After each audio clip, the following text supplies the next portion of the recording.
so delighted we're spending this time here today. We have a very powerful show coming right up with two outstanding authors.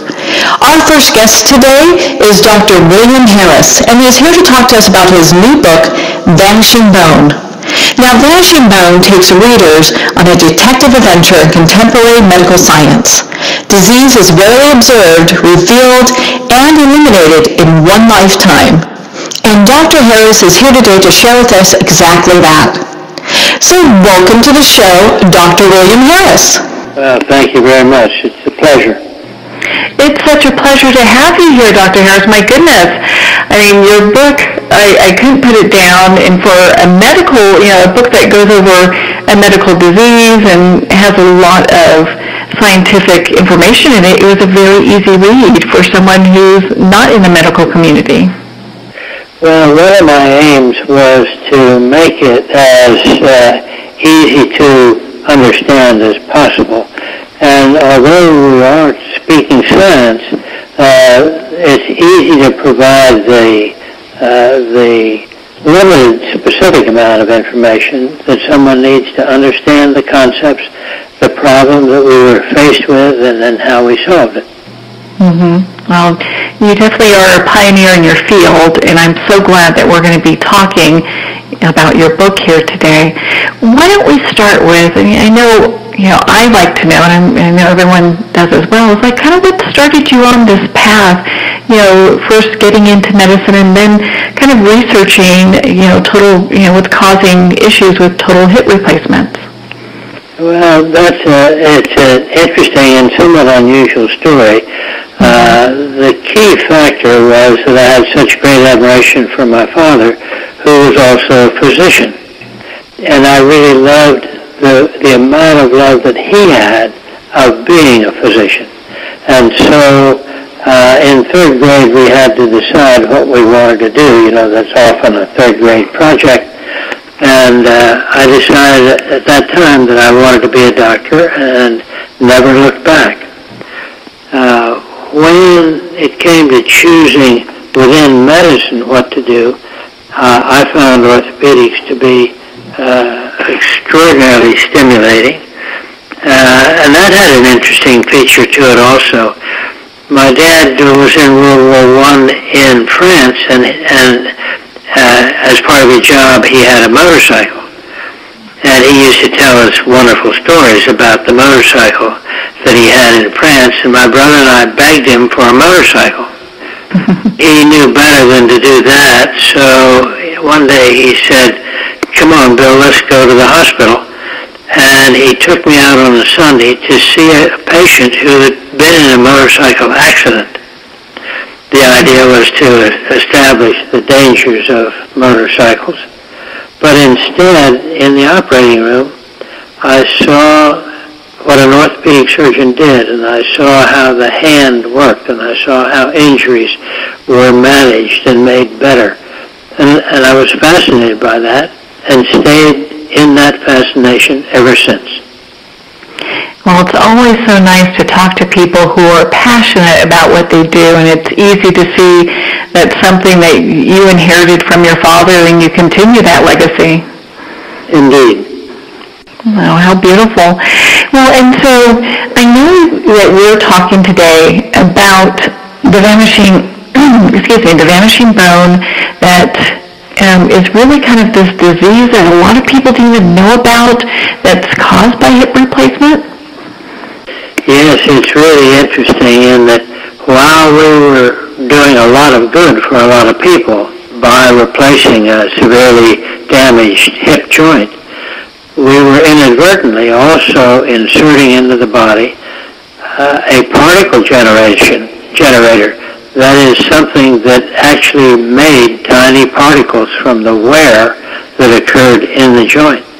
And the body's reaction to those particles, it was not so much rejection, but rather a defense mechanism to try and get rid of foreign particles. And that defense mechanism ultimately began to eat away the surrounding bone. Well, and how was that discovered? It was very surprising. What happened was, for me, the first patient came from San Francisco to see me because the people in San Francisco couldn't understand the nature of his problem.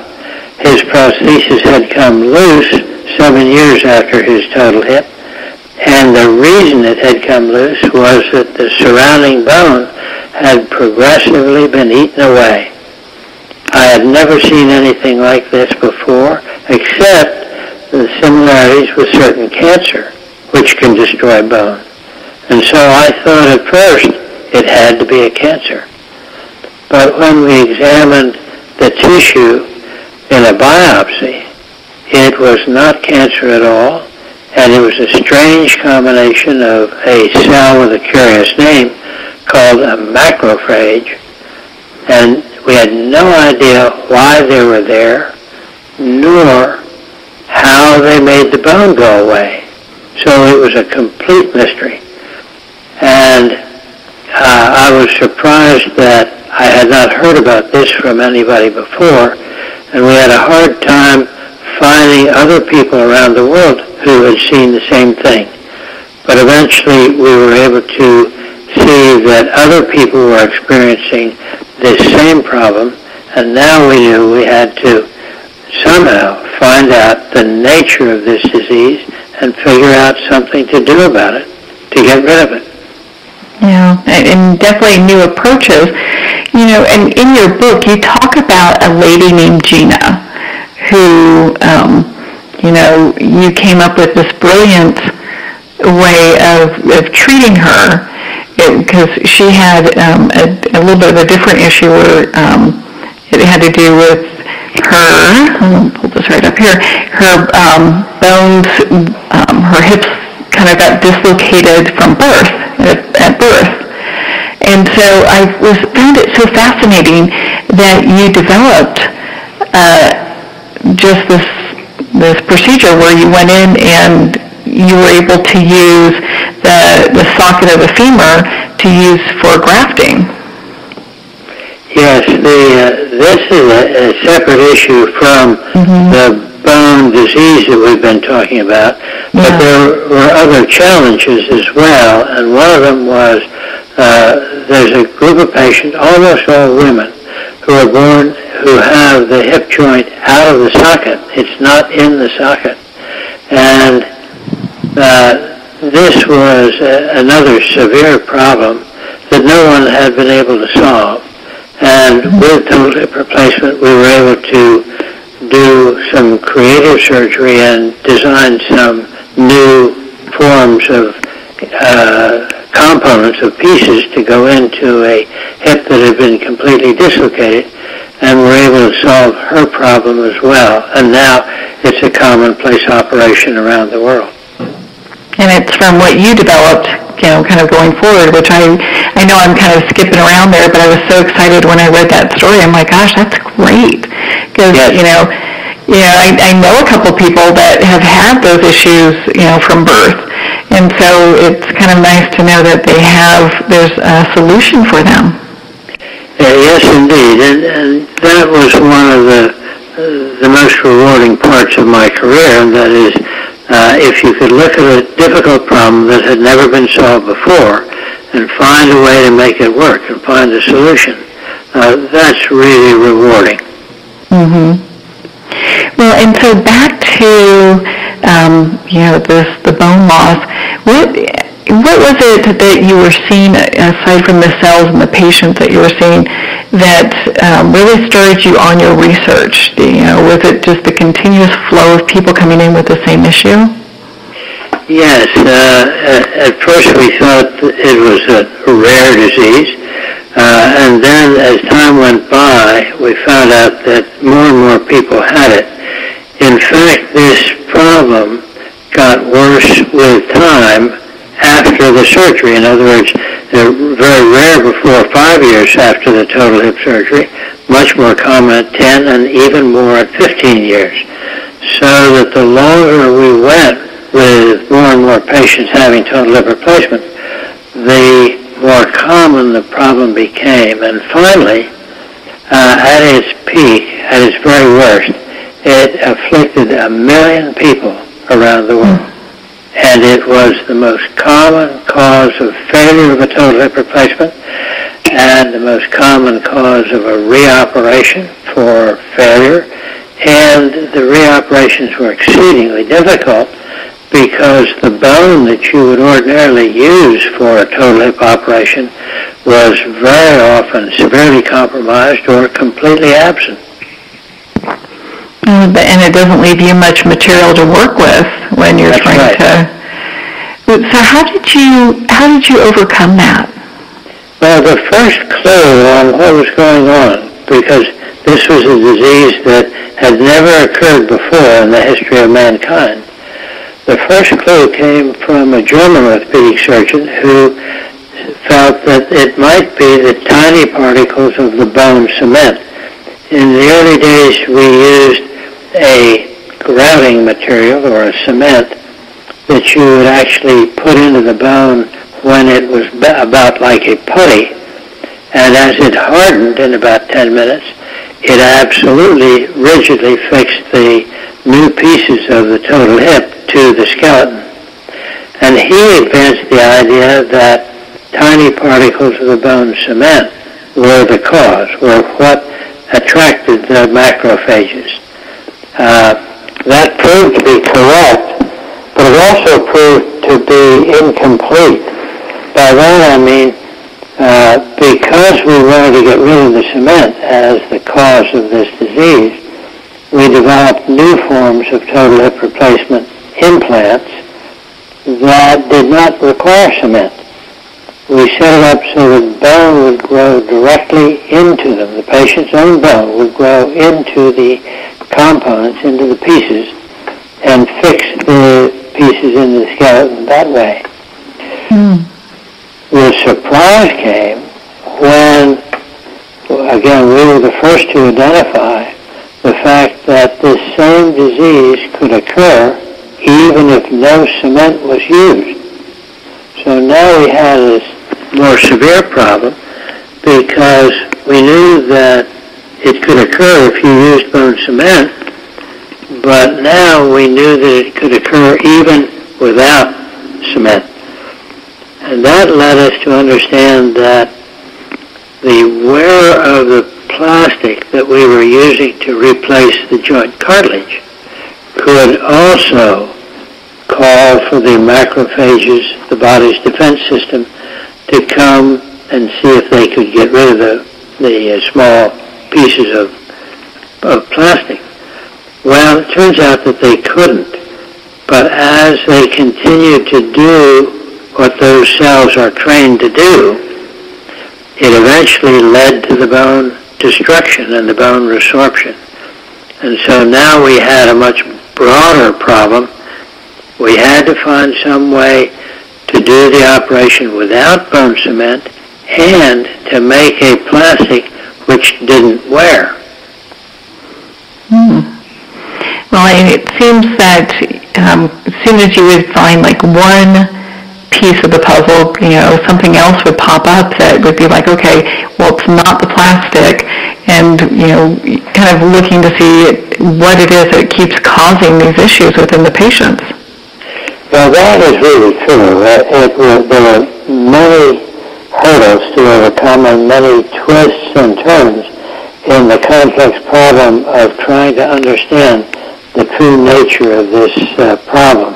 And it turns out that if you insert deeply in the body something that wears and generates tiny particles, the body is going to react adversely and wind up destroying the bone. You've played such an important part in eliminating this disease. What are some of the other things to consider? Well, the process was initially a medical detective story, trying to sort out what the nature of this disease was. And it wasn't like cancer, and it wasn't like infection, and it wasn't like a vascular problem, it wasn't like a muscle problem. And so the first part was trying to determine the type of disease we were dealing with. When it became clear that the thing causing the bone loss was wear of the particles, was generation of particles, wear of the plastic, it then became necessary to shift to a different kind of thought process. Now the question was, what can we use in the body that isn't going to wear? In automobile engines, for example, you add oil, you add lubricant, but you can't do that in the body. And so we had to now shift into innovation, into creating something new, and make a new material for the articulation, for the place where the ball rubs against the socket that did not wear. And that took us into a lot of new areas that we had never worked on and never had thought about. But ultimately, we were able to create an idea, a hypothesis that said, let's see if we would create crosslinks. Now, what that means is that the plastic that we were using to replace the cartilage that was all worn out in the joint, that plastic is extremely long and extremely thin. That is to say, the molecules of that material are like spaghetti, very long and very thin. But strangely enough, in examining this material after it had been used in the body, we found that the actual effect of walking, the very fact that you were walking for a long period of time, changed the orientation, changed the arrangement of the molecules.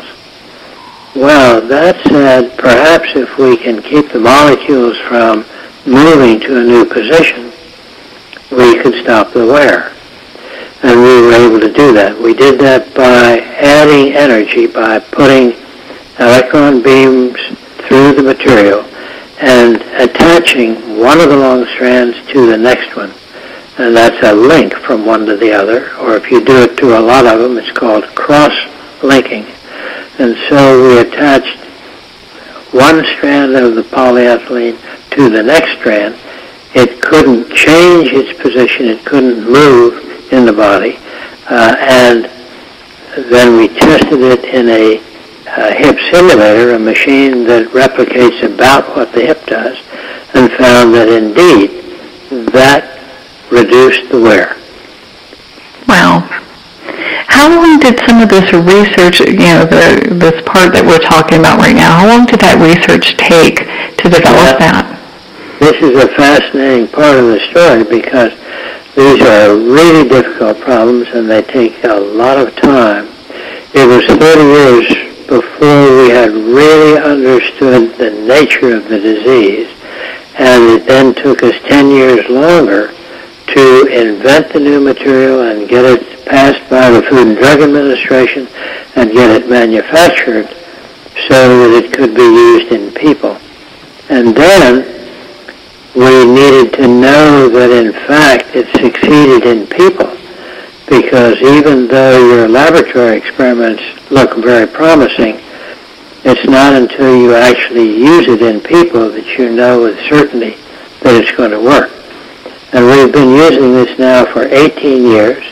There are probably 7 million people around the world who are walking on this material, and there has not been a single reoperation because of this disease since we started using the new material. Wow. That's got to make you feel so good because, especially with as passionate as you are about, medicine, to be able to help people to a point where they come in and they have the surgery once and it's not something that they need to come back and have another surgery for later must make you really feel good. Well, yes, and sort of the motto that we're excited about is that if we can leave medicine better than we found it, then we've done something worthwhile. From the patient's point of view, now many patients, reluctant to say most patients or all patients, but many patients never need a second operation. Oh, that's good news. And do you still see patients coming in that have had total hip replacements that are having the previous issues? Yes, there are two groups for which this is still a problem. There are some patients who had the old plastic, let's say 20 years ago or 30 years ago, and they're still subject late in life to this same bone destruction. There's another group of patients, an alternative to cross-linked polyethylene. An alternative was to make the total hips completely out of metal. The term used was metal-on-metal total hip replacement. And it turns out that they did not do well at all and had a high incidence of failure, and some of those patients are still having similar problems. Well, and that's unfortunate, but when they come to you, what type of solutions are available to them? Because they've had bone loss and they're dealing with a replacement that's no longer being used. Well, one of the fortunate aspects is that as experience has grown wider in dealing with the problems of bone loss, very inventive people have developed new types of implants and new techniques for dealing with the severe cases of bone loss. So it's still a positive outlook to identify the problem if it's the old polyethylene, the old plastic, or if it's the metal-on-metal, and then see if it's not possible to help those people substantially by another major operation. But the optimum circumstance is the one that I described before, that if in fact you can do the operation without using bone cement and with cross-linked polyethylene, then the chances are that most people are never going to have a second operation. Oh, that's great news for many people, and I personally am going to thank you with all the research that you've done, because as I get up in my years, and if I need to have a hip replacement, you've made science so much better that I'm not going to have the issues that our previous generation had. That's really the key. That was our aim, and that's the most satisfying portion of the entire saga of the medical detective story and then the innovation.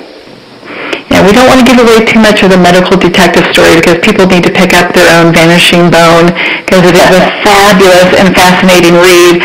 As you could tell, since I had to quickly talk with you about the Gina story, I'm like, I know some people that have these kind of things, and what a brilliant thought process to kind of bring something that's totally new and going, gosh, what if we tried it this way, What if we're dealing with these different issues, and you really have to be like a detective to figure all this stuff out. Yes, that's the challenge and also the excitement. Well, and so with what's going on with medicine now, and you've kind of shared a little bit that there's been so much that's happened, what are some of the things that you're seeing that you're really excited about when it comes to this kind of area? Well, it's really interesting that total hip replacement has done such a marvelous job for so many people, but in the early days it had a lot of serious problems. And it's fascinating to look back over my career, because I did surgery before there was total hip surgery, total hip surgery. And every one of the major complications has been very effectively reduced. Sometimes not quite to zero, but very, very low incidence. So now it's much safer than it used to be.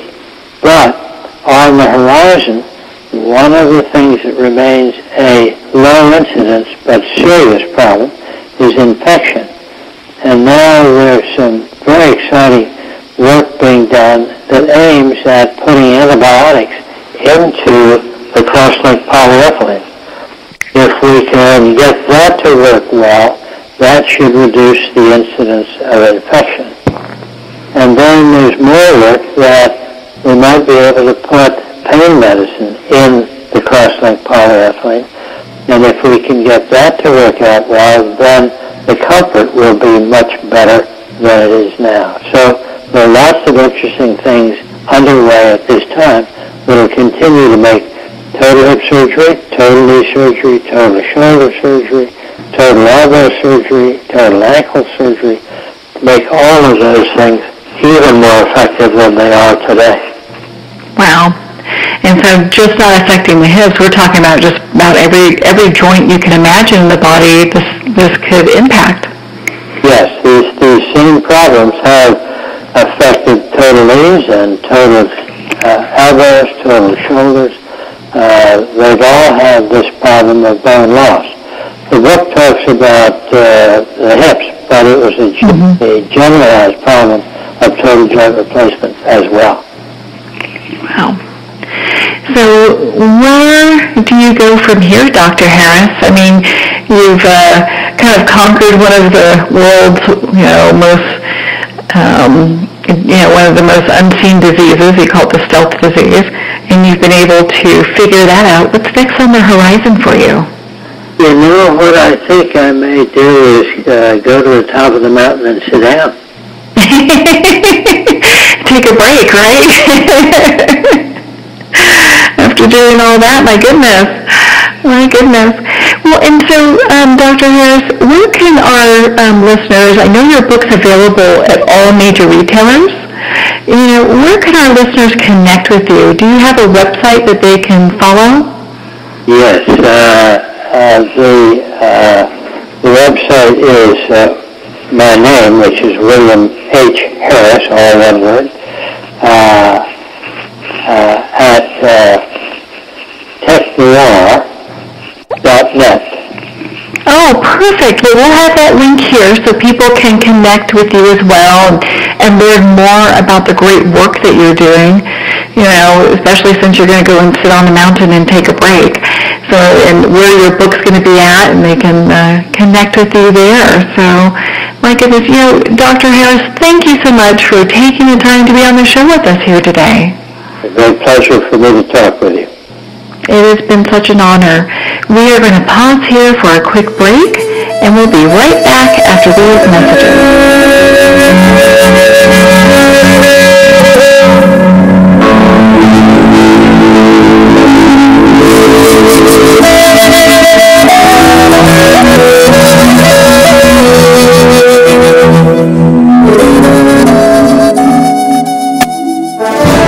Internationally recognized and award-winning author Judy Goodman works and teaches outside the box of limited thinking. Working with people from every walk of life, her goal is to empower you to be the best you can be, no matter what the challenge is.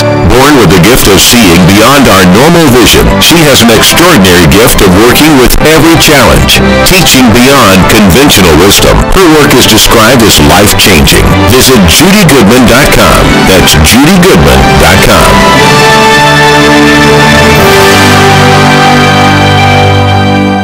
Have you ever had the sense that your thoughts might actually be doing something? Ancient secrets of manifesting have been masterfully revealed in the award-winning book Manifesting 1-2-3 by Ken Elliott. For the first time, the author's experiences and stories in this book describe exactly how your thoughts can create anything. You've been doing this all your life, but it's never been fully explained for you until now. Visit manifesting123.com for more information today. Manifesting123.com. The highly acclaimed and newly released book, The Hand Part 2 by Lynn Van Praagh Grattan, describes the journey between a psychic medium and a family who lost a son. Messages from beyond eternity's gate is of love and healing. For more information, visit www.lynnvanpraagh-grattan.com. That's www.lynnvanpraagh-grattan.com.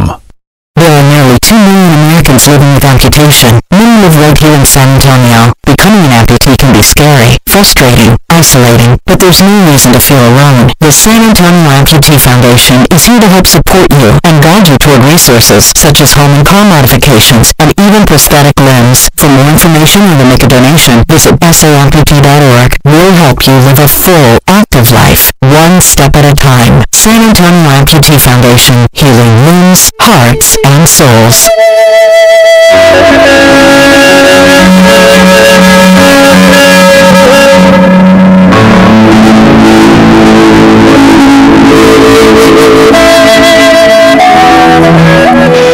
Welcome back to Moments with Marianne. I'm so delighted to be introducing our next guest, author Michael P. Daley, and he's here today to talk to us about his new book, Bobby Blue Jacket, The Tribe, The Joint, and the Tulsa Underworld. Now, his book illuminates the neglected history of American crime, identity, and politics in the 20th century. And it's an incredible true story of a man who went from career thief to prison journalist to Native American activist. So let's welcome to the show, Michael. Thank you. It's good to be here. Thanks for having me. It's such a pleasure to have you here, Michael, and my goodness, what a fabulous read this book is. I appreciate that. Well, I know we were just chatting a little bit ago, and it's such a brilliant piece of literary work. How long did it take for you to develop this book and do the research for it? Yeah, so it took about 6 years, although the first year that I worked on it, or 9 months or so working on it, I didn't even know I was writing a book about the subject, Mr. Bobby Blue Jacket. It had originally come to be that I was researching another book, a book of photography called Tulsa by a man named Larry Clark. That was published in 1971 and is a kind of very harsh and intimate depiction of the kind of drug subculture in Tulsa in the 60s, and then related to that other kind of, thieves and kind of criminal subculture. And through looking into that book, I had access to some audio recordings made by Larry Clark at the time. And on those recordings, it's two kind of petty thieves talking to each other. And one's complaining that he couldn't get bonded out of jail. The other one says, well, why don't you talk to Mr. Bobby Blue Jacket? And I thought that's a pretty interesting name. And about a year later, I was able to actually get in touch with him, and that kind of started our relationship. And move forward from there. Well, and so when you decided to write this book, how much time did you spend with Bobby yourself? Yeah, so, I was down at Tulsa about 7 times or so over 5 years, and then spoke to him at certain times, multiple times a week, and then other kind of periods would be maybe twice a month, but was in regular kind of multiple hour-long phone conversations with him over that 5+ years as well. Well, he's definitely an interesting character and has had such a colorful life. And I'm sure when you were doing the research and having your communications with, Bobby, it was kind of just one interesting, tidbit after another. What were some of the things that you discovered during the interviews that you were going, gosh, I just can't believe this. This is amazing. That's kind of hard to answer because, the honest answer to that would be pretty much everything. I mean, it's a really wild and pretty astounding life, and a lot of it, especially the stuff when you get into kind of the prison system of Oklahoma during the 50s, is vastly different than what our conception of kind of criminal justice and corrections is today. So, it's kind of, he's a man that's jam-packed with crazy stories, and not only crazy, but they're told in a light that's very aware and emotional at the same time. Well, it seemed like there was a lot of things going on that kind of converged all at once. I mean, we have the justice system.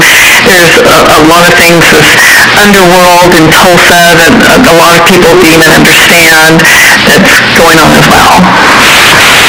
Yeah, I think my idea with the book was, as opposed to just kind of telling only a traditional biography, it would be to also kind of explain the cultural and social forces that formed Mr. Blue Jacket's life, and also the way that he interacted with them. So with that, throughout the book, he's moving through all these phases, and I try to provide a lot of context there. So whether that's context on the assimilation campaign against Native Americans in boarding schools, or whether it's the prison system, or whether it's kind of the cultural mores of safe burglars in the 40s in Tulsa.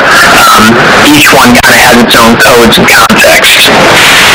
Well, and so I understand that Bobby, he actually was in jail a few times, and he started at the age of 12, right? That, around there. Yeah, especially as a kid, he's in and out of kind of a city jail of, those wouldn't be considered major sentences, but if you're caught stealing something and thrown in for a couple days, that sort of thing. But by about 12, he was quite acquainted with the Tulsa City and County Jail. And they probably knew him very well by that time as well.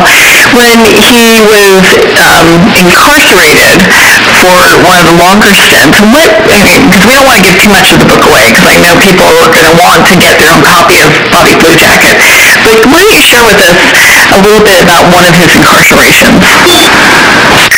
Yeah, so I think an interesting component is, so he had been involved in this kind of teen rumble in 1948, where he ended up killing another boy. He was 18 at the time. I think the boy that died, if I'm remembering correctly, was 20 or 21. And this was a sensational trial. It happened 2 weeks after the killing. It was front page news of Tulsa newspapers every day leading up to and through the trial.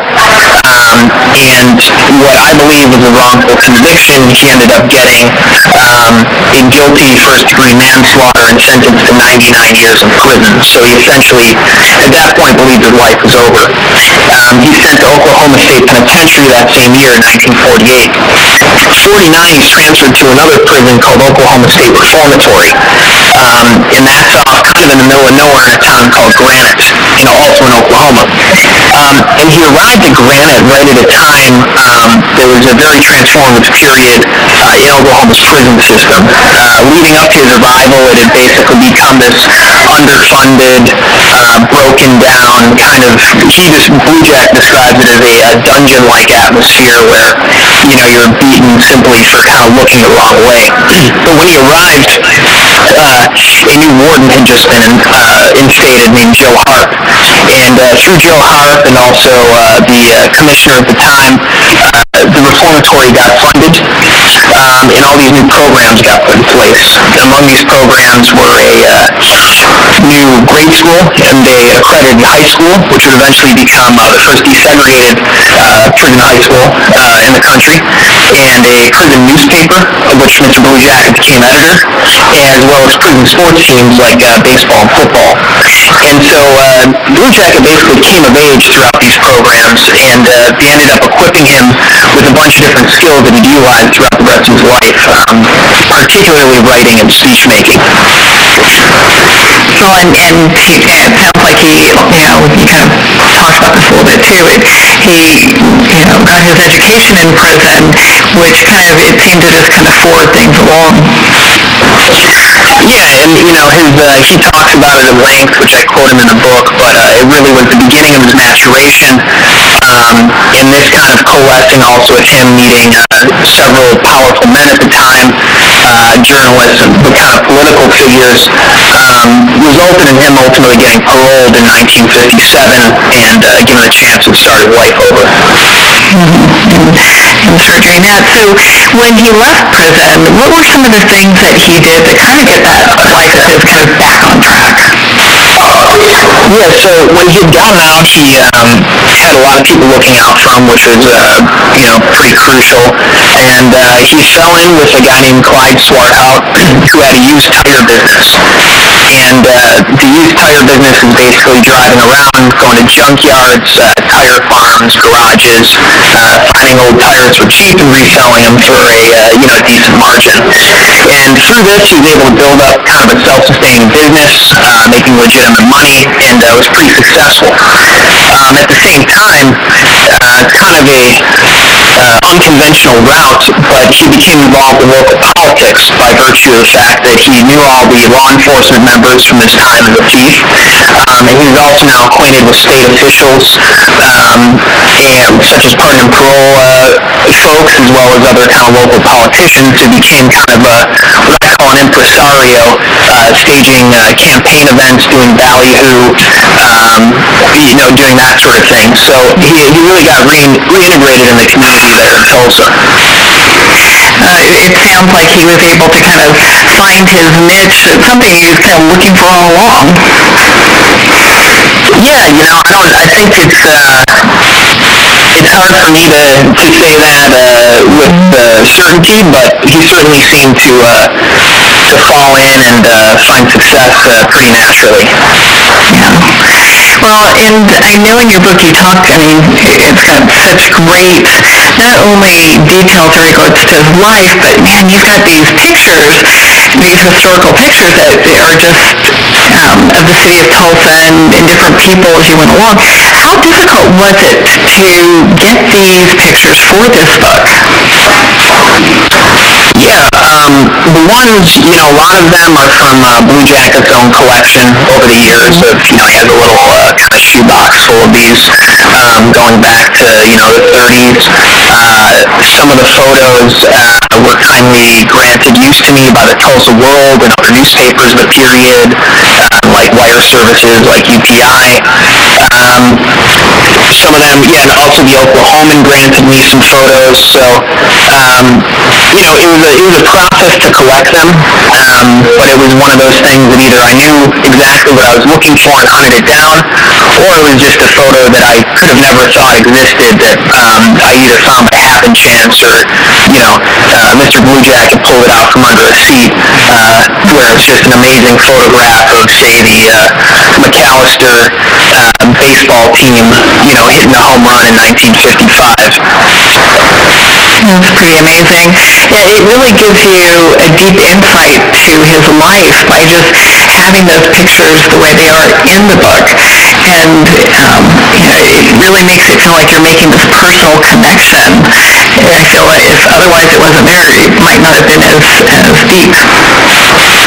Yeah, I agree with that. I'm not necessarily someone that even loves photographs and what is essentially a prose book, but I thought it was pretty crucial for this project. Both, I think it helps because a lot of this is far off. A lot of people reading the book aren't necessarily super acquainted with, Tulsa as a city or Oklahoma as a landscape. But there's also the component that I think there's a lot of the stories in the book are almost too hard to believe at times, where you got to see the photographs to really confirm that this did indeed happen at one point in time. Well, and the time reference as well, because it's such a different era. And for some readers, a lot of this might be unfamiliar to them, so having those photographs really kind of, cements it. Yeah, I agree. It really can kind of put you in the period in a way that would take, hundreds more pages to otherwise illustrate. So, definitely. For sure. Well, and so you touched on this a little bit, and I kind of want to go back to when he was in prison, because it was kind of a remarkable time. He was educated, he played on a baseball and football team, and all these, he really kind of developed, it seems like, really into this person that he is today, but also with the community that he was engaging in, not just there, but, bringing those skills outside, as you talked about earlier. And a lot of them seem like they're almost like skills that one would acquire to, just be part of a community, as opposed to, maybe someone that's not really quite fitting in. Yeah, there is that dichotomy there where he definitely lived large portions of his life outside kind of mainstream society. But I think his pursuit of, those kind of subcultural elements, the criminal elements, were really to one day put himself in a place where he was integrated in kind of mainstream society. So there's that tension there. And as a personality, he's very engaging, very kind of charismatic guy, very kind of connects with you. I kind of deep level, even just kind of hi, hello, you really feel like he's emotionally present with you. So all these kind of characteristics make you a strong social person, a strong political person to begin with, and then so I think when he learned kind of the techniques of oratory and the journalism in prison, really helped him even elevate his persona that much more so. It seems that it really gave him the avenue to kind of pursue the things that, maybe he never knew he could be passionate about, like his activism. Yeah, absolutely. And, that would come later in life, but he ultimately kind of rejoined his tribe, the Eastern Shawnee tribe of Oklahoma, where, he works on anything from helping to fund elderly housing. He does speeches. He's kind of a famous eulogist for the tribe where, he'll both write obituaries and also give speeches at graveside. He became a poet later in life as well. So, it was, as he says, took 75 years to make, but his life, by the time he kind of rejoined with the Eastern Shawnee there, he had put full use to the skills he had learned early on in the penitentiary. Well, and so what was like some of the inspiration, and you may or may not know this, but what was some of the inspiration that had him reconnect with the tribe? Yeah, so he was born on Eastern Shawnee land in 1930, and basically was moved to Tulsa 2 weeks after his birth, just due to kind of familial strife going on between his father and his mother. And so he did attend the Seneca Indian School several years after that, but pretty much by the time he was 7, he'd become disconnected on a day-to-day basis with his tribe and any kind of traditions and culture, even, the day-to-day politics. But I think later on, as he got resettled, he got out of the penitentiary the last time in 1993, I don't know what single moment set it off, but he, I think, went back up to Eastern Shawnee land and presented himself to the tribe and basically said, I'm here and ready to help, and that began kind of a long career as a tribal elder. Wow. That's such an impressive part, coming kind of full circle to, some of his roots there.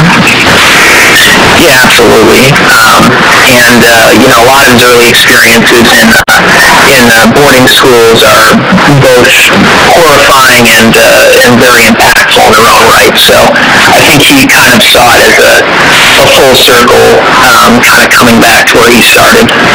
Mm-hmm. And an opportunity to kind of help with the new gained knowledge and wisdom that he has from all his life experiences. Absolutely. Mm-hmm. You gotta love that. Well, so being the colorful character that he is, why don't you share with us one of your favorite stories about Bobby Blue Jacket? That's tough because if I could pick one, the book would be much shorter, but I guess I'm just trying to think here, I guess one interesting story about him that kind of maybe illustrates the complexity of his person has to do with his role as a prison journalist. And, this is again going back to that reform period I was talking about, early 50s. And the warden had approached him saying, we're starting a newspaper, we'd like you to be the editor. And as he said, I couldn't even make a book report at the time, but due to where he was at, he was still considered one of the most intellectual or kind of smart inmates in the prison. And so he starts his paper, and he starts a little column called Inmate of the Month. And this basically highlights an inmate they pick out of the population who they think is a good guy. And so they run it, and 2 weeks later, the guy they run the column for is paroled. And so, as he says, I noticed a pattern. And so, they begun to run inmate of the month columns for guys that, are legitimately good guys, but that's getting them out and getting them paroled. And so, as he says, there's always a little chicanery you got to throw in there. But I think with him, he's a cunning guy. He's also very smart, and I think he's also someone that's looking out for the fellows around him whenever he can be. Yeah, he must have had a little kickback on that, going, well, I should be the next inmate of the month, I want to get out of here. Yeah, and that's a whole other conversation, but his views on kind of how to deal with time and doing time I find pretty interesting, in the sense that he really talked about his maturity coming when he realized that he wasn't going to be able to pay anyone off to get out. He wasn't going to be able to afford a fancy lawyer who's going to get him out. He had to really just sit and face his sentence, and that kind of stoicism, I think, is something that runs throughout the book as well. Yeah. Well, and as someone matures, it's got to be also something that's kind of a little bit of a scary thing when you look at that much time that one has to, be in prison for. Oh, absolutely. I mean, if he had served out his full sentence without any reduction, he would still be in prison today, which is pretty wild to think about. Mm-hmm. Yeah, it's such a compelling story. Well, and so I know that you both are, you're still in connection with Bobby. In fact, you guys recently did a book signing together. Yeah, that's right. I consider him one of my good friends at this point. We kind of talk just for fun, pretty much at least once a week, and keep in touch. And yeah, we just did a real nice event at Magic City Books down in Tulsa, which is a great bookshop in its own right. But they put on a real hell of an event for us, and Blue Jacket himself got up and was able to kind of talk about a lot of the experience of the book from himself and in the first person. So I think that was exciting to see for a lot of people. It must have been very exciting for him too. I mean, being from one journalist to another, here you have this book that you've written on his life, and he gets to kind of share some of it at a book signing. Oh yeah, I think he was enjoying himself for sure, and I'd say it was an experience pretty unique and different from the book, in the sense that I think whereas the book is kind of tracking his life as it happens at the time, this was pretty interesting in the sense Blue Jacket at Magic City was really talking about overarching themes and kind of his takeaways from a life lived. So yeah, it was beautiful. Now, did he have any input when you were writing the book, saying, gosh, I think this story should be in, or I don't think this one should be in? Was there that kind of communication going back and forth?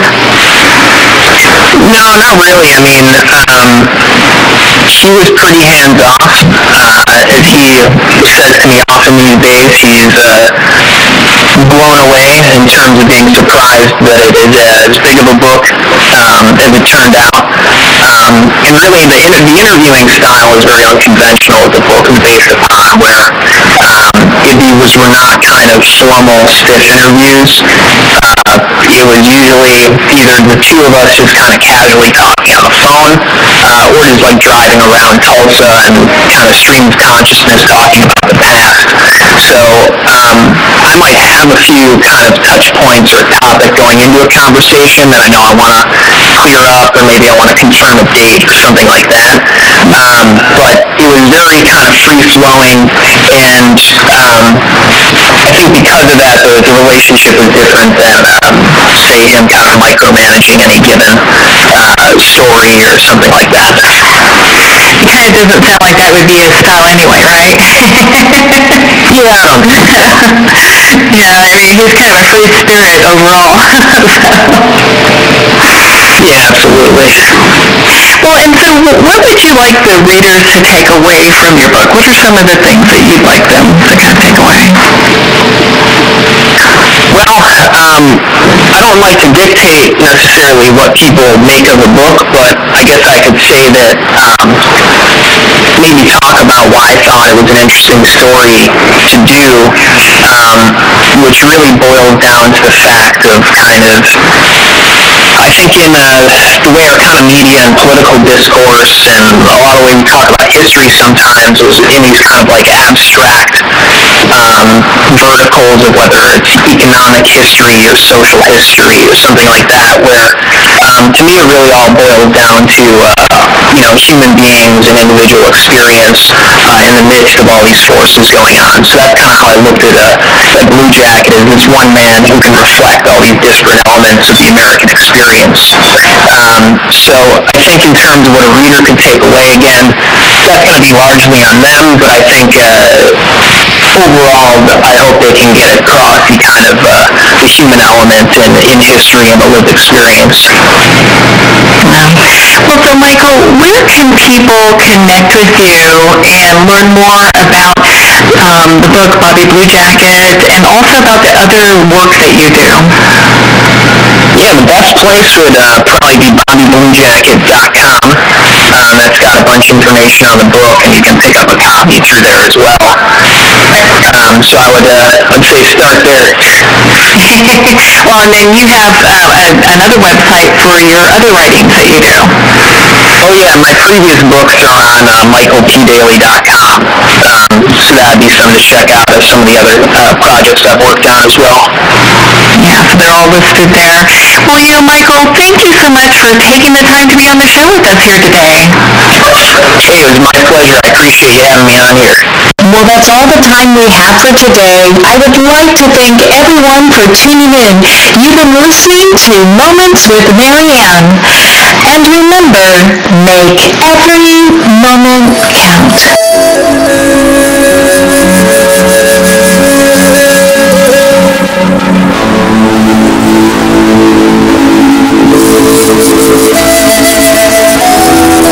In a single moment, your life can change. Moments with Mary Ann is a transformative hour that covers an endless array of topics with the best of the best. Her guests are leaders in their fields, ranging from inspirational authors, top industry leaders, and business and spiritual entrepreneurs. Each guest is gifted and a true visionary, a recognized leader in her own work, and while teaching others to develop, refocus, and grow, Mary Ann will bring the best guest and sometimes a special surprise. Don't miss this. You never know just which moment will change your life forever. Moments with Mary Ann airs every Thursday, Friday, and Sunday at 8 p.m. Eastern, 6 p.m. Mountain Time. Make sure to tune in and visit momentswithmaryann.com for more information.